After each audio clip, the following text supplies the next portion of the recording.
আসসালামু আলাইকুম ওয়া রাহমাতুল্লাহি ওয়া বারাকাতুহু। ইন্নাল হামদালিল্লাহি নাহমাদুহু ওয়া নাস্তাঈনুহু ওয়া নাস্তাগফিরুহু ওয়া নাউযু বিল্লাহি মিন শুরুরি আনফুসিনা ওয়া মিন সাইয়্যাতি আ'মালিনা। মান ইয়াহদিল্লাহু ফালা মুদিল্লা লাহু ওয়া মান ইউদ্লিলহু ফালা হাদিয়া লাহু। وأشهد أن لا إله إلا الله وحده لا شريك له وأشهد أن محمدا عبده ورسوله صلى الله عليه وعلى آله وأصحابه وبارك وسلم أما بعد। মূলত আজকে নিয়ত ছিল শবে বরাত নিয়ে কিছু আলোচনা করা, কারণ শবে বরাত আমাদের সামনেই, নাকি বলেন? শবে বরাত সামনে না? বরাত মানে কি? ভাগ্য, আমাদের সামনে ভাগ্য। আমার নানি রাহিমাহুল্লাহ রাহমাতান ওয়াসিআ ছোটবেলায় গল্প করতেন, চুটকি আর কি। এক কানা অন্ধ ফকির রাস্তা দিয়ে যাচ্ছে, সামনে একটা গর্ত আছে, তো বাচ্চারা পাশে ফকির ফকির বাবা সামনে খানা। আমি আজকে মসজিদে বলছিলাম সামনে খানা, তো ফকির মনে করছে খানা মানে মেজবানি, বলে বাবা বরাত, বাবা বরাত, বাবা ভাগ্যটা আজকে ভালো। এখন ওই বলতে বলতে গর্তের ভিতর পড়ে গেছে বেচারা। আসলে বরাত মানে কি? ভাগ্য। এই ভাগ্য থেকে যত দুর্ভাগ্য। আমরা শবে বরাত সুন্নতের আলোকে, আমরা ঝগড়া দরকার নেই কোন হুজুর কি করেছেন, আলহামদুলিল্লাহ সব হুজুর ভালো। আমরা রাসূলুল্লাহ সাল্লাল্লাহু আলাইহি ওয়াসাল্লাম কি করেছেন, সাহাবীরা কি করেছেন, এটা আমরা যাচাই করার চেষ্টা করি।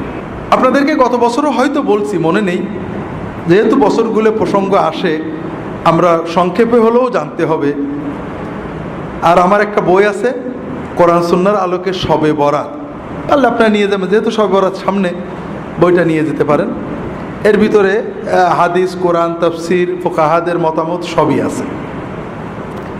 মুখতাসার হলো, প্রথমত আমরা এখানে সুন্নাত শিখতে আসছি, ঠিক না? সুন্নাত নবীজির সব কিছু। নবীজি যেভাবে বসতেন সেভাবে বসা কি? যেভাবে হাঁটতেন সেভাবে হাঁটা কি? যে শব্দ ব্যবহার করতেন সেটা ব্যবহার করাও সুন্নত।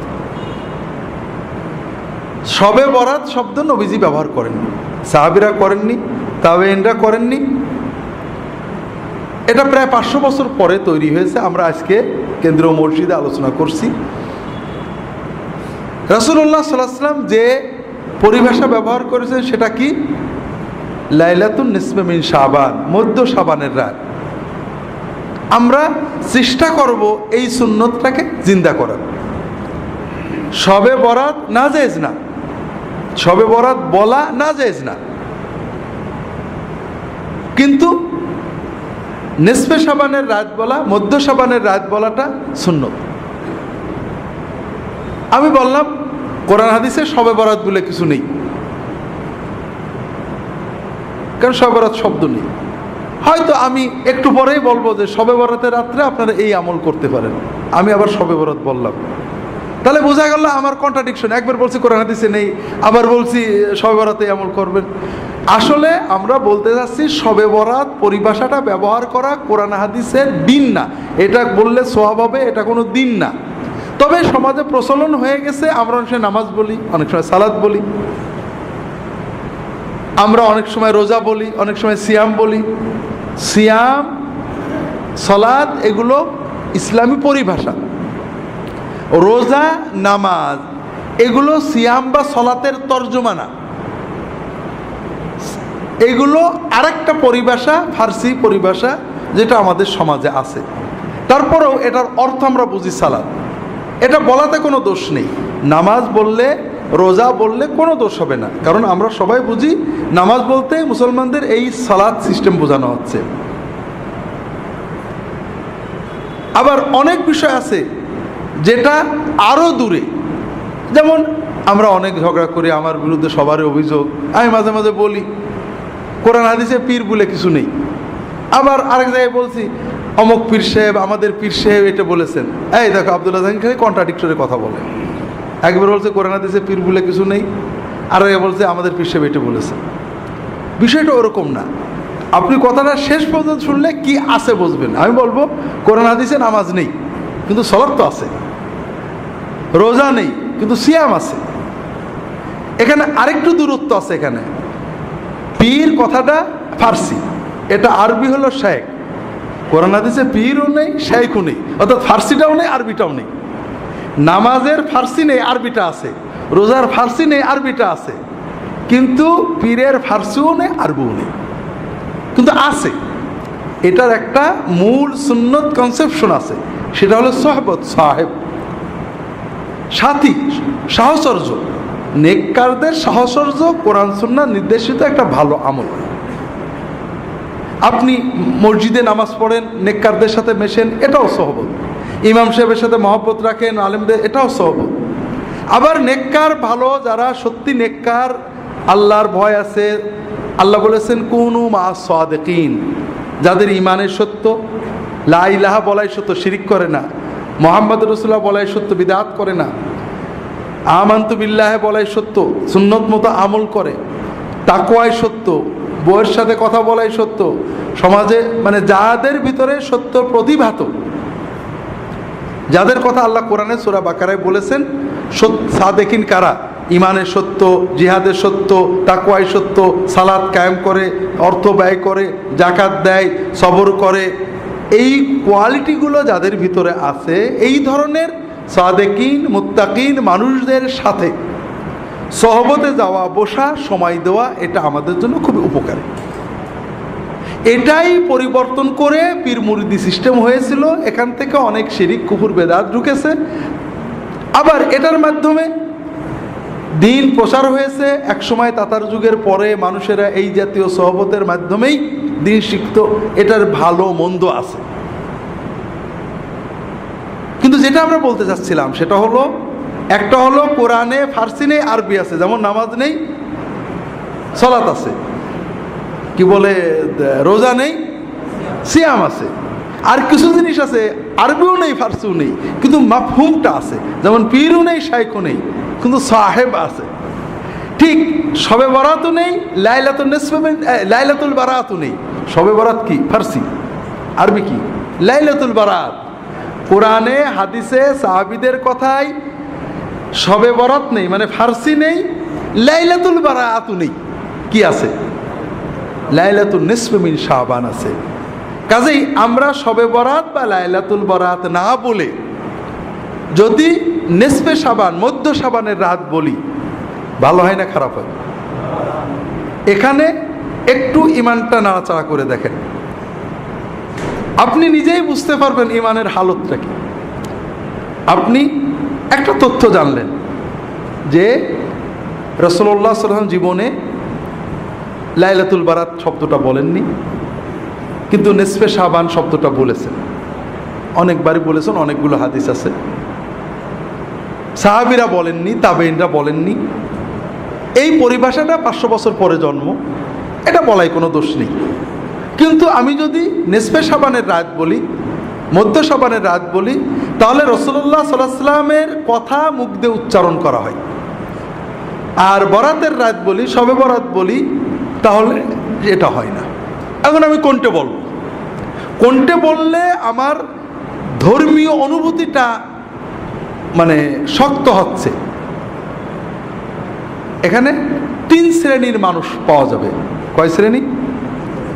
এক শ্রেণী বলবে আচ্ছা দেখি চেক করে, সবাই শবে বরাত বলে, আবার শুনছি নবীজি বলেননি, দেখি হাদিসে বা অন্তত সাহাবীদের যুগে শবে বরাত বা আরবি লাইলাতুল বারাতটা পাওয়া যায় কিনা, খুঁজে চেক টেক করে যদি পাই ভালো, নইলে শেষ নিসফে শাবান মেনে নিল।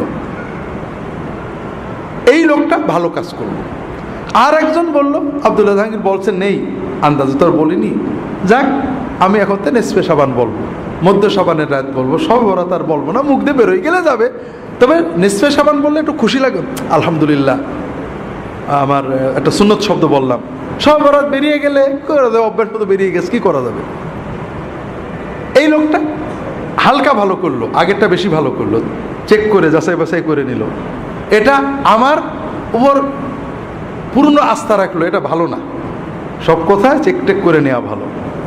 তৃতীয় আরেক শ্রেণীর মানুষ, আপনি এই কথাটা, আমি নয়, আপনি কালকে এই কথাটা অনেকের কাছে বলবেন, আরেক শ্রেণীর মানুষ বলবেন, হ্যাঁ এত লোকে বলে কিছু বলে, সব কি নবীর মতো বলতে, এই যে আমরা রোজা বলি, নামাজ বলি, এন বলি, তেন বলি, এই বলি, সেই বলি, সব কি নবীর কায়দায় বলতে হবে নাকি? এইরকম লোক আছে না নেই? হয়তো আমাদের এখানেও তো একজন এরকম চিন্তা করছেন। ভাইরা, আপনি কাকে ধাক্কা মারলেন? আব্দুল্লাহ জাহাঙ্গীরকে। আপনি কোন জিনিসটাকে অচল বলে, মানব না বলে অবজ্ঞা ভরে ফেলে দিলেন? সেটা কি? নবীজি সাল্লাল্লাহু আলাইহি ওয়াসাল্লামের একটা শব্দ, তার একটা সুন্নাত। তাহলে আপনার ঈমান, আপনি একটু ঘষা মাজা করে দেখেন, আপনি কি কাম করলেন?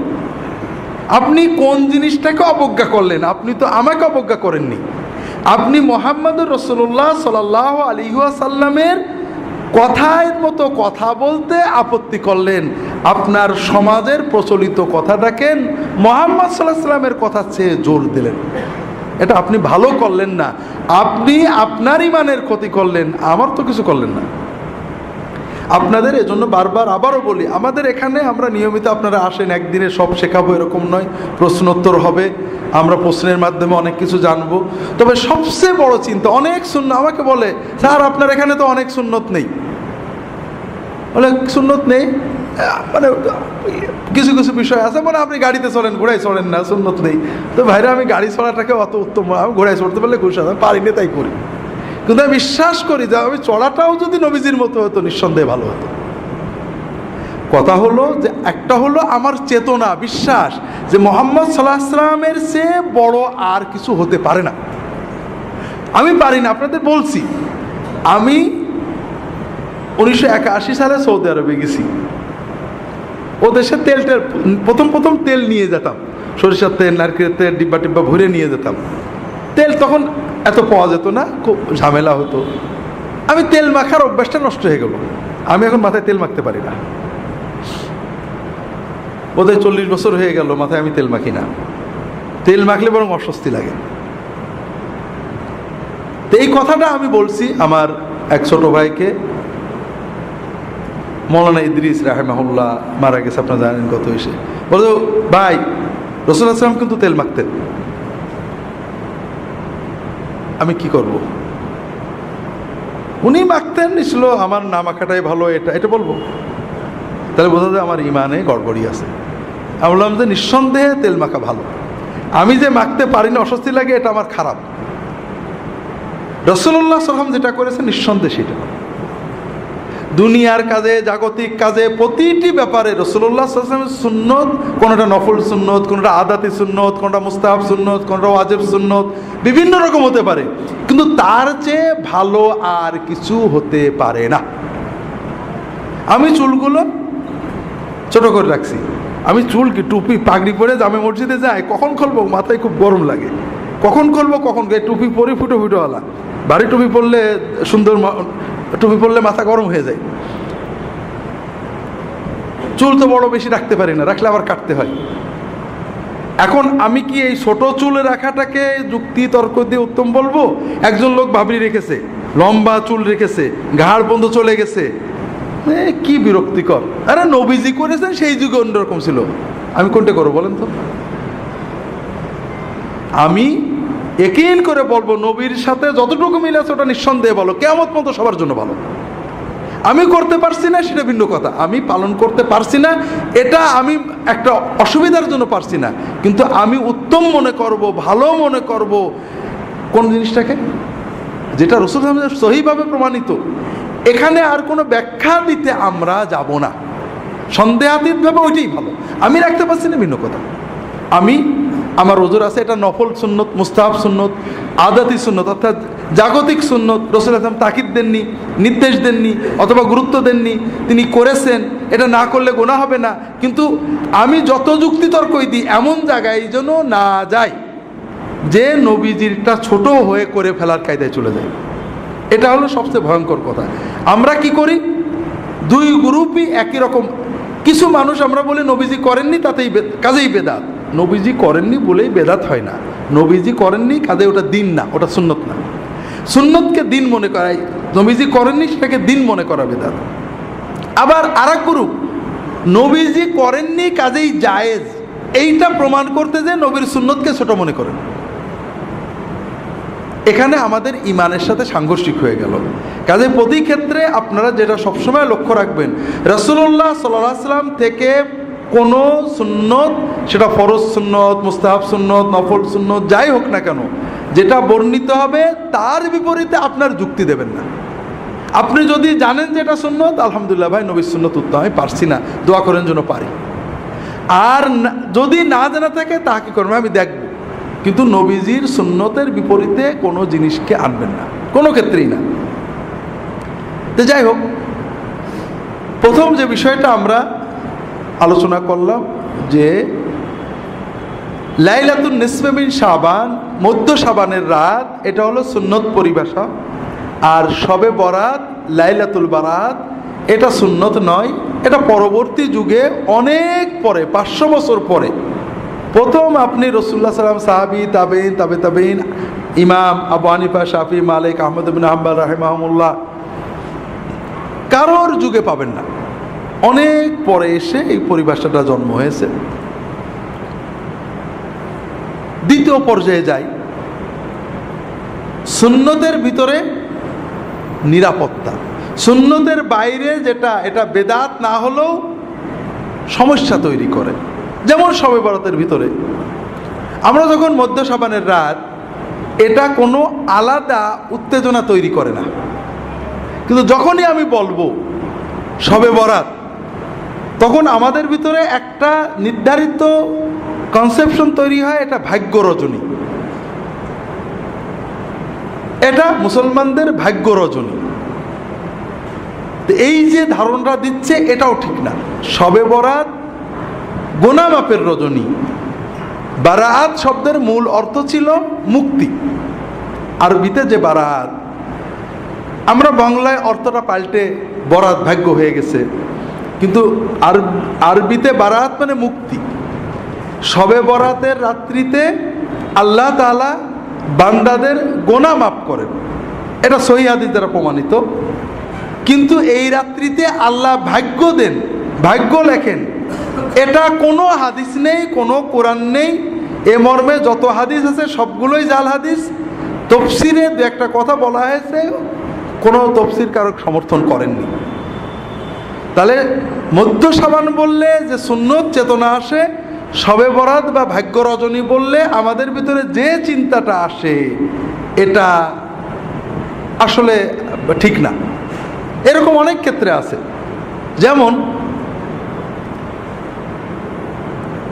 কোরআন হাদিসের পরিভাষা হলো ঈমান, আর তাবেঈনদের যুগ থেকেই, তাবেঈনদের যুগ থেকে পরিভাষা হলো আকীদা। ঈমান বললে ঝগড়া হয় না, ওর ঈমান খারাপ এ বলে না, ওর আকীদা খারাপ। যদিও তাবেঈনদের যুগ থেকে আকীদা পরিভাষাটা ব্যবহার করা হচ্ছে, তারপরও ঈমান পরিভাষার ভিতরে যত প্রশস্ততা আকীদার ভিতরে তা নেই। তাসাউফ, তাসকিয়া, রাসূলুল্লাহ সাল্লাল্লাহু আলাইহি ওয়াসাল্লাম, সাহাবী, তাবেঈন, তাদের পরিভাষা ছিল তাসকিয়া, আত্মশুদ্ধি। আমরা বলি তাসাউফ। তাসকিয়া শব্দের ভিতরে যত প্রশস্ততা, উদারতা, সুন্নাহমুখিতা আছে, তাসাউফ বললে মনে হয় ভিন্ন কোনো একটা বোধহয় শাস্ত্র, এরকম মনে হয়। এই যে পীর এবং সাহেব, সাহেব পীর, সাহেব বললে, সাথী বললে আমার সাথী, আমার সাথী, এখানে কিন্তু কোনো অতিভক্তি জন্ম নেয় না, অমুক আমার সাথী। সাথী বলার ভিতরে অতিভক্তির প্রাবল্য আসে না। যখনই পীর বললেন তখন মনে হলো একটা বিশেষ একটা চেতনা তার দিকে যাচ্ছে। আপনি কি? আমি আব্দুল্লাহ জাহাঙ্গীরের সাথী। আব্দুল্লাহ জাহাঙ্গীর কি? আমার সাথী। এটা খুব সিম্পল কথা। এটার ভিতরে সুন্নত আছে, এটার ভিতরে মহব্বত আছে, কিন্তু অতিভক্তির কিছু নেই। সুন্নতের বাইরে যাওয়ার দরজাটা বন্ধ হয়ে গেছে। আমরা কোনো পরিভাষাকে নাজেজ বলছি না, সুন্নতটা যে ভালো এটা প্রমাণ করার চেষ্টা করছি। রাগ করেন না আপনারা, কারণ আমি এটা বিশ্বাস করি যে সুন্নত ভালো। কিন্তু যখনই বললেন আব্দুল্লাহ জাহাঙ্গীর আমার কি? পীর। পীর বললেই যেন কেমন আরেকটু ভক্তি ভালোবাসার প্লাবন বয়ে যেতে লাগলো, যেটা সাথীর ভিতরে ছিল না। আমি ওনার কি মুরিদ, মুরিদ বলার সঙ্গে সঙ্গেই আপনি মুরিদ কার? আমার। মুরিদ মানে কি? চাই, আমার জান প্রাণ দিয়ে একজনকেই চাই, এই হুজুর। তো হলো নাকি? আপনি কাকে চান? কাকে চান আপনি? হ্যাঁ, আপনি আল্লাহকে চান। আমি আপনার সাথী, আল্লাহ পাওয়ার জন্য, আমল শেখার জন্য জজবা। আপনি আমার সাথে থাকেন, আর কিছু না।